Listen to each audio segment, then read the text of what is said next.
This is lesson 9. The first thing that you have to learn is the indicative perfect active. The indicative is the mood, the perfect is the tense, the active is the voice. It always goes in that order: mood, tense, voice. You know a lot of mood, tenses, and voices so far, so I'll review them with you in this lesson. In order to conjugate, which means to add the endings onto a verb, in order to conjugate the indicative perfect active, you have to take the third thing in the dictionary. Every one of these will end with an I, so you drop the I off the end of that. For example, for the verb amo, amare, the third principal part is amawi. You'll drop the I off of that. Then you have the theme that you use to conjugate the indicative perfect active, and then you add the suffixes. Isti, eat, imus, istus, erunt, and the textbook doesn't tell you, but the other one is era. That is to say, there's an alternative ending for the third person plural. Here's the first singular, second singular, third singular, first plural, second plural, and then there's two alternatives for the third person plural. The third person plural uses era very often in poetry, and it's all over real Latin. Just because the textbook ignores it doesn't mean that you should ignore it. I'm requiring that you know erunt and era for the third person plural, because if you're going to actually read Latin, you need to know both. You should be very well familiar with my process of conjugation now, but I'll give you an example of it. If you have the third principal part of amawi, in the dictionary it would say amo, amare, amawi. You take the third principal part, in this case, you drop off the I, then you add isti, eat, imus, istus, erunt, or era. I included the dash here so you could see the difference between the theme and the suffix, and I excluded the dash for the rest of them so that you could see that obviously real Latin would never have a dash between the theme and the suffix. That's the process to conjugate the indicative perfect active. Third principal part, drop the I, add the suffixes isti, eat, imus, istus, erunt, or era. The translation of this form is important. The translation matters because it is another form of the past tense. You've also learned the indicative imperfect active. This is the indicative perfect active. They are both forms of the past tense. The imperfect indicates an ongoing action in the past tense. The perfect indicates a completed action in the past tense. That probably makes very little sense to you hearing the explanation like that or reading it in the book. So look at it in action. If you have the first person singular right here, amawi, missing the I, you would translate that as I have loved or I loved. That would translate either as I have loved or I loved. That is the perfect tense. If this were in the imperfect tense, you would have to translate it as I used to love or I was loving. You have to keep these two tenses straight. The imperfect in blue would be I used to love or I was loving. The perfect, which is the typewritten translation, is I have loved or I loved. The perfect translation indicates that the action is completed once and for all in the past tense. The imperfect translation indicates that the action is describing one that is ongoing in the past. That's a confusing distinction for most students, so don't get frustrated by it. Just memorize the two different ways to translate it. The second one, amawisti. You translate it in the perfect tense as you have loved or you loved. In the imperfect, it would be you were loving or you used to love.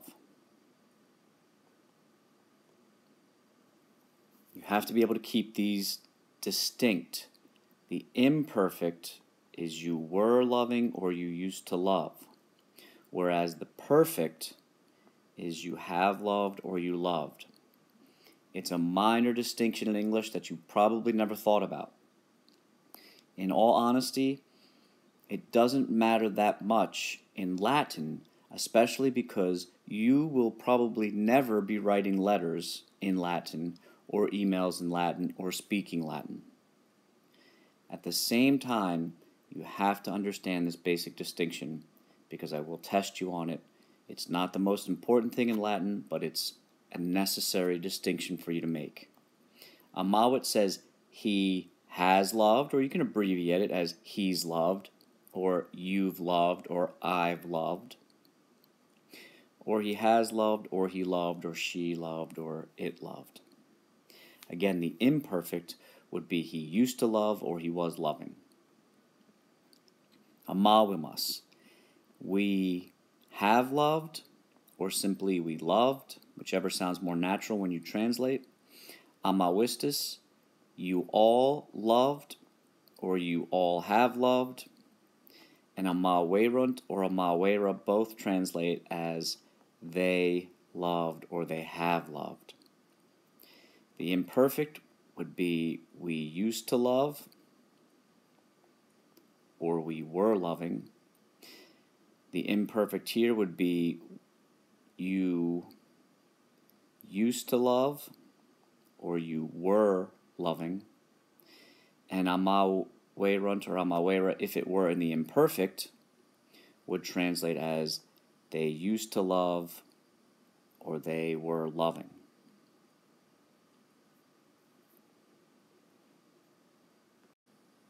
It's important to note that the imperfect does not look the same when you conjugate it.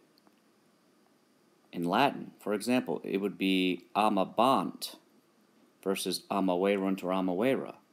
It would be amabatis as opposed to amawistis. So you'd never be able to confuse the Latin forms, but many students do have trouble distinguishing between the translation of the two forms. As long as you remember that they are both the past tense, you've got at least 50% of the problem solved. You just need to distinguish between the thing that is imperfect and the thing that is perfect. The word perfect literally means complete. Imperfect means incomplete. The perfect tense indicates something that is completed in the past. The imperfect indicates something that is ongoing in the past. That's a funny distinction to make because it's probably hard for you to imagine something that is ongoing even though it's in the past. But remember the translations. You used to love her. That would be an ongoing action in your past. As long as you can distinguish between the two kinds of translation, you don't have to really understand the logic behind it. I want to quickly go through the other verb forms that you've learned so far. The indicative present active. That's a pretty easy form for you at this point, I would imagine. You take the second principal part. You drop the RE from that, and then you add the endings, in this case dropping off the A for the first person singular. That's an irregularity. Amo, amas, amat, amamas, amatas, amant. You have to be able to do that by this point. I ran out of space for amant. The indicative present active translates as I love, you love, etc. Very simple. That's the one that the book starts with because it's the easiest one. The imperative present active also starts with the second principal part. The only one that you've learned that starts with the third principal part so far is the lesson from this chapter, the indicative perfect active. And note that the imperative is not the same thing as the indicative. It's a different mood. Most of what you've learned so far is in the indicative mood, but you've also learned the imperative and the infinitive. The imperative takes the second principal part again, drops the RE again, and then for the second person singular you add nothing, and it translates as, hey, you love. or you add te for the second person plural, and it translates as, hey, you all, love. It's the command is what the imperative mood is used for. So that one's simple too, because you can only conjugate it in the second person singular and second person plural. I was just showing you that you also know the indicative imperfect active. Once again, you start with a second principal part, you drop the RE from the end of it, and then this is the one that's a different kind of past tense. You add BA, and then the suffixes I'm a bomb, I'm a boss, I'm a bot, I'm a bombus, I'm a botus, and I'm a bont. This is a past tense just like the one that you just learned, the indicative perfect active, but instead of translating as I loved, it translates as I used to love. The other option that you have to know for this class is I was loving. You used to love, or you were loving.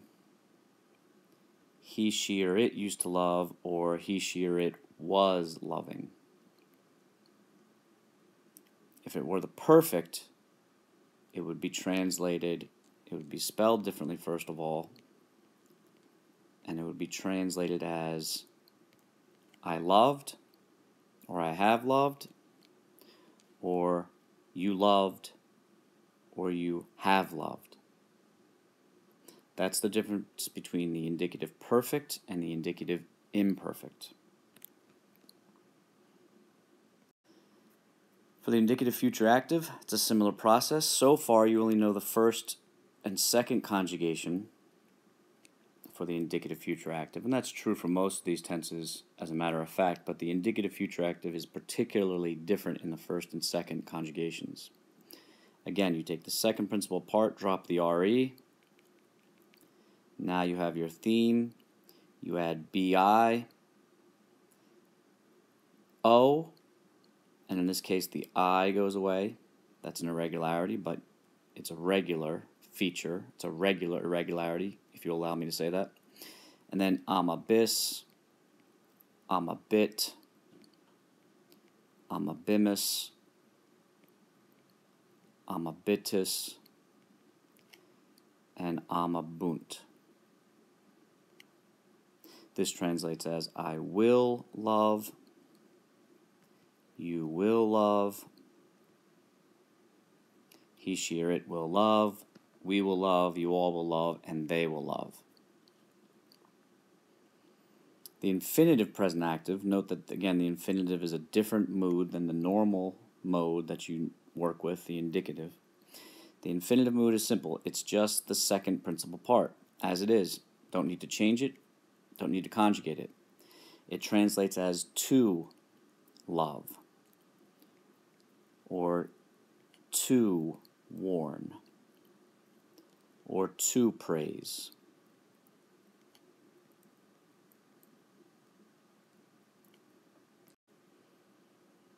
And those are the tenses that you know so far. It's pretty significant, the tenses and the moods.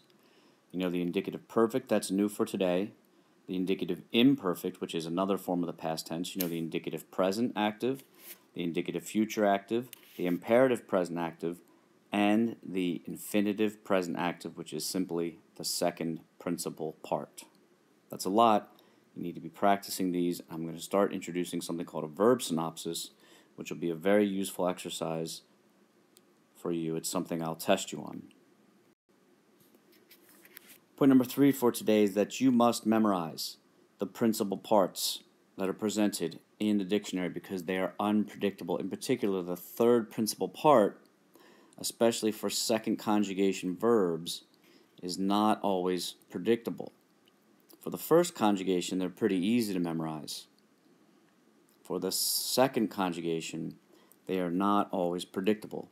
Look at the example here, video, videra. If it followed the pattern of moneo, monera, you might expect the next one to be widui, but it is in fact witty. The third principal part in particular is very unpredictable You've got to memorize them. After a certain time, it will start to come very naturally to you.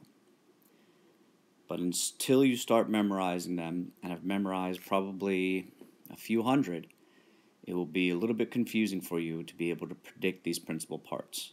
After I've studied Latin for many years, I can predict most principal parts with great accuracy, even without memorizing them. For you at this point, you still need to memorize them so that it will come more naturally. I have mentioned before that this is something that I need to test you on specifically. So go back in the book, make flashcards, and study and memorize every single one of those principal parts. You can't do Latin without a great deal of tedious memorization. I apologize for that element of language learning, but it's true for any single language. Point number 4 is that some adjectives are followed by a noun in the dative case. It helps to complete their idea. It's kind of a strange feature, but it does make sense when you see it in practice. The book introduces 2 so far. Caros, cara, carum. Okay, there's your lexical entry for a adjective. It's abbreviated as it would be in the book or in the back of the book. Us, I refer to these as 2, 1, 2 adjectives. This is the masculine form, the middle is the feminine form, and this is the neuter form. And when you see this this adjective, it's translated as dear to. And I've told you before that the dative case should be translated as to or for. You've also seen the dative of possession, but that's more rare. So when you translate this sentence right here, terra est cara mihi, it says the land is dear to me in the dative case. The idea of this adjective, dear to me, is logically completed by a noun in the dative case. Here's another example. Puellae sunt carae Dio. The girls are dear to God, or the God. God in this case is in the dative case because the dative completes the idea of cara, just like the dative completes the idea here of cara. Gratis, grata, gratum, another 2, 1, 2 adjective, is similar. It means pleasing to. So here you have templum est gratum Dei. The temple is pleasing to the goddess. And goddess is the noun in the dative case. The temple is pleasing to the goddess in the dative case. The next point is the first truly complicated part of this class, simple conditions. So far you've only been dealing with simple sentences, so-called. A condition is a type of complex sentence. It consists of 2 parts, a main clause and a subordinate clause. You will learn about 12 or 13 different kinds of subordinate clauses in this course. The book starts out with the easiest type of complex sentence, which is a simple condition. There are a number of different conditional clauses. Most of them are much more complicated than this. The simple condition, however, is very simple. That's where the name comes from. The formula that you need to understand is also very simple in general. There are about 13 varieties of this, but in general, in Latin, you will have a main clause with a subordinate clause added onto it. The main clause is obviously the more important one. That's where the main verb will be located, and the verb is the most important part of the sentence. The subordinate clause is, as the word suggests, subordinate to or dependent upon the main clause. The main clause dictates what happens in the subordinate clause. It's a complicated relationship in many instances, With a simple condition, however, it is not that complicated. Here's how it looks or works in actual examples. You would have the main clause, and the main clause has the following elements. It has to be a condition. The word see, which translates as if. The word if activates a condition. As soon as you have the word if, everything else changes in the sentence. You'll see this especially when you learn more complex types of condition. And the main clause has to have a second element. It has to have a verb in the indicative mood. It can be in any tense that you've learned so far. It can be in the active or passive voice. So you see why I teach the mood as primary, the first thing that you memorize. It's always mood, tense, and voice, because the mood matters much more than the tense in complicated sentences. And all of us speak complicated sentences more than we speak simple sentences. Everything we read has mostly complex sentences in it, not mostly simple sentences. So the mood is the primary thing you have to understand. So if the formula is a main clause plus a subordinate clause, and we know that the main clause has two elements, the word if and a verb in the indicative mood, now we find out what the subordinate clause has. Always have to treat the main clause first because it's the main clause, it's the primary clause, it's the important part of the sentence. The subordinate clause has one thing that it has to have, and that is a verb in the indicative mood in the same exact tense as the main clause. So if the main clause has an indicative present, the subordinate clause has to have an indicative present verb. If the main clause has an indicative future, the subordinate clause has to have an indicative future. The voice doesn't matter. If the main clause has an indicative imperfect, the subordinate clause has to have an indicative imperfect verb. It's that simple. That's why they're called simple clauses, simple conditions. Here's the examples. If the girl loves the boy, that's the main clause. The verb amat is in the indicative present active. The boy praises the girl. That's the subordinate clause. In the subordinate clause, the verb laudat is also in the indicative present, and the voice doesn't really matter, but it also happens to be active. Amat's in the indicative present, and laudat is in the indicative present. You could even write these sentences backwards.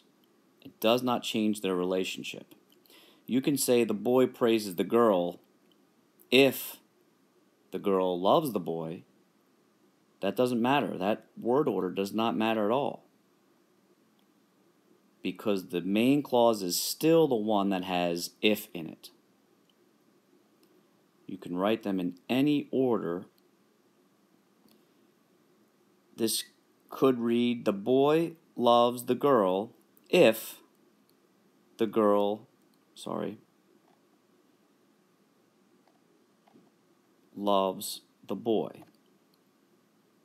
It doesn't matter that their order has been reversed, because this verb is still in the indicative present because it has to match the main clause. The main clause is still the one that has if in it. Even if you switch their order, the clause with if in it is still the main clause. And if this verb is in the indicative present active, then this verb has to be in the indicative present active. The next example says, if the girl will love, indicative future. If the girl will love the boy will praise the girl. Here's the main clause because it has the verb if in it. Here's the subordinate clause that is dependent upon the main clause for its verb, and since the verb in the main clause is in the future, this verb also has to be in the future. If the girl will praise the boy will love the girl. I said it wrong. It says, if the girl will love the boy will praise the girl. Simple formula. The main clause and the subordinate clause have to have a verb in the same tense. Both are going to be in the indicative mood, and both are going to be in the same tense no matter what tense that is. I won't belabor the point, but look, here's another one. This verb is in the imperfect, and so this verb is in the imperfect. This is the main clause because it has the word see in it, and so this is the subordinate clause. Here's another one. Here's the main clause because the verb see is in it, and here's the subordinate clause. This verb is in the perfect, and so this verb in the subordinate clause has to be in the imperfect. They're both in the indicative mood, and the voice doesn't matter at all. I could, again, write these sentences in reverse order. The puer laudavit the puellam. The boy has praised the girl, or the boy praised the girl, if the girl loved the boy. The word order does not matter as usual in Latin. The main clause is still the one with see in it, and the subordinate clause still depends upon the verb in the main clause. Here's another sentence, just for variation. If the girl calls me, I come. This verb in the main clause, because it has the word see, is in the indicative present, and so this verb in the subordinate clause is in the indicative present. Same thing. If the girl used to call me, I used to come. Imperfect, imperfect. The main clause has the verb see. If the girl will call me, I will come. Future and future. Now you have not learned to conjugate the future for a third conjugation verb, which this is, so you'll have to trust me that that is the correct conjugation. I know it doesn't have the bi in it, but that is the correct form. Future and future. So truly not a difficult concept. You have a main clause plus a subordinate clause. The main clause has the word if in it, which is see in Latin, and the verb has to match the verb in the main clause. Who gets to come first? Who gets precedence? The verb in the main clause sets the tone for the verb in the subordinate clause. The subordinate clause is the subordinate of the main clause. One last important part of this lesson. The book throws a bit of a curveball at you and has a long-winded explanation that I find difficult to follow. I hope that this clears it up better for you. It introduces two words, suas, sua, suam, and eius, eius, eius. I've written it out in full. The book doesn't write it out like that. It just says eius. I write it out because I want you to know that this is the masculine, this is the feminine, this is the neuter form. I need you to know that eius, eius, eius, each of those is in the genitive singular. So eius is the genitive singular masculine. Eius is also the form of the genitive singular feminine. Eius is also the form of the genitive singular neuter. They're all identical in each gender. So that would mean of, because it's in the genitive. That's my go-to word for translating the genitive. So first, I want you to understand sua, sua, suam, because the book presents them together as two words that you need to carefully distinguish from each other. Sua, sua, suam is called the reflexive possessive, and it is an adjective. It is a 2-1-2 adjective, so it declines just like all 2-1-2 adjectives. A second declension masculine, a first declension feminine, and a second declension neuter. Translate sua, sua, suam as his own, her own, or its own. Own is the crucial part of this. It is reflexive, which means it refers back to the subject. Reflex literally means to bend back. It bends back and refers back to the subject of the sentence. You'll see what that means through examples. Point B, it agrees like all adjectives with the noun it modifies in case, number, and gender. Every time I teach you an adjective, you need to remember that adjectives agree with the nouns they modify in case, number, and gender. Point C, it must also refer back to the subject. That's the point I just made. Point C is the most difficult to understand, so let me show you through examples. It'll be much clearer through examples. So what I mean by point C, it says the man praised his own son. The man praised his own son. You have to translate suas or sua or suam as own. And you'll see that the man praises his own son, meaning that suam refers back to the man's son in particular. That's what makes it reflexive. Second example, the Romani laudaverunt, there's the indicative, perfect, active that you learned today. Remember that the alternative form for the third person plural is laudavera, that you'll see in Roman poetry. So I could have put either laudavera or laudaverunt there. This example says the Romans have praised, or just praised, either one is okay, have praised or praised. The Romans have praised their own friend. Suum has to have the word own in it because suum refers back to the Romans themselves. The Romans praised the Romans' friends. Is a perfectly legitimate way to translate. A little bit awkward. But that's the point of this reflexive possessive.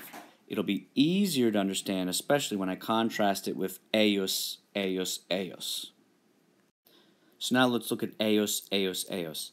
You can translate this one as his, her, its, but not his own, not her own, and not its own.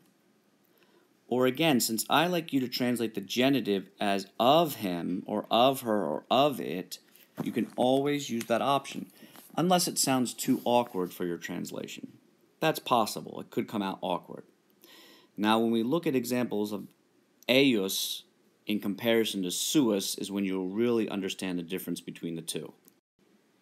Remember that eos, eos, eos is the genitive form of the personal pronoun is, ia, id. And your book has not taught you is, ia, id yet, so that's a little bit confusing if you ask me. But if is the nominative singular, ia is the feminine nominative singular, and id is the neuter nominative singular, the genitive of each of those happens to be identical, eos, eos, eos.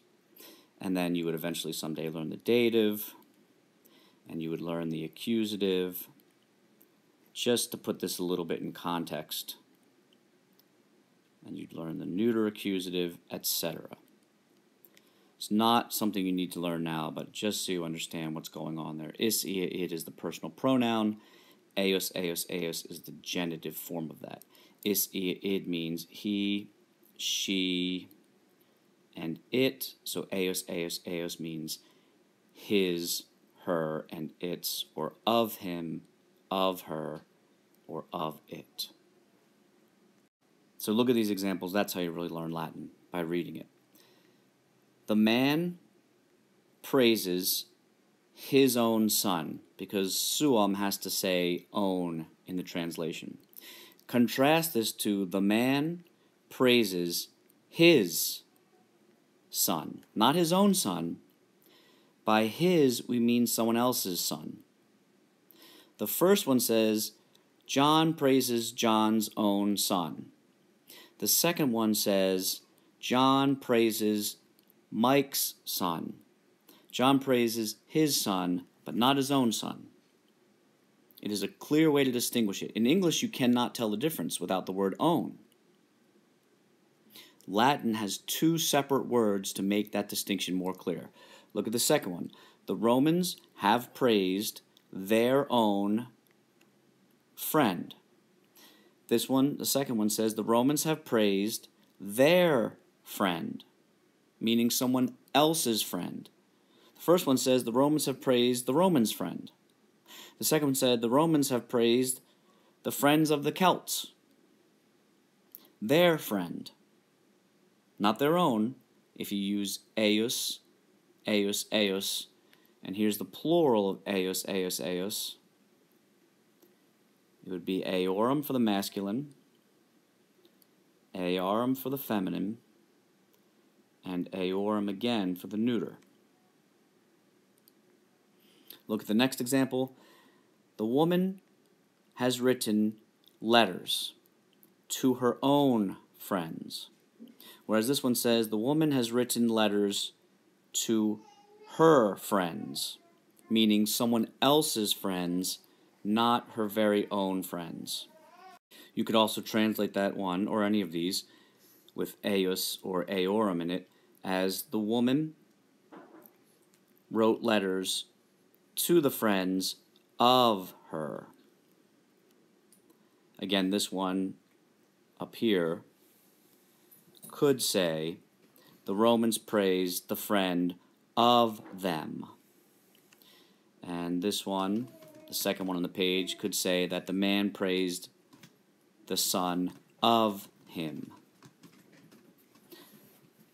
Two more examples. Minerva has shown her own pictures versus Minerva has shown the pictures of her, or her, whichever you prefer, of her or her.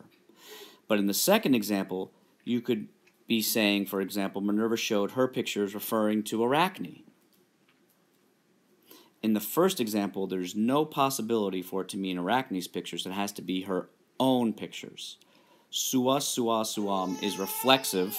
Oh, there's my baby daughter for little sound effects in the background. Sua, sua, suam has to refer to the same person that is the subject of the sentence. Eios, eios, eios, that's the singular genitive, masculine, feminine, and neuter. Or eorum, earum, eorum, that's the plural, masculine, feminine, and neuter, is not reflexive. It just means of him or his, of her or hers, of its or its, or of them, of them, of them, or there, and there. Suas and eios have to be distinguished, and they're used differently. And so there's about three complicated things in this lesson: the indicative perfect active and the way it's distinguished from the imperfect, the perfect and the imperfect, the difference between sua, sua, suam, and eios, eios, eios, and the first introduction to complex sentences for conditions. Contact me on Skype, Shawnee Lake, if you have trouble with that. Otherwise, this is me saying bye.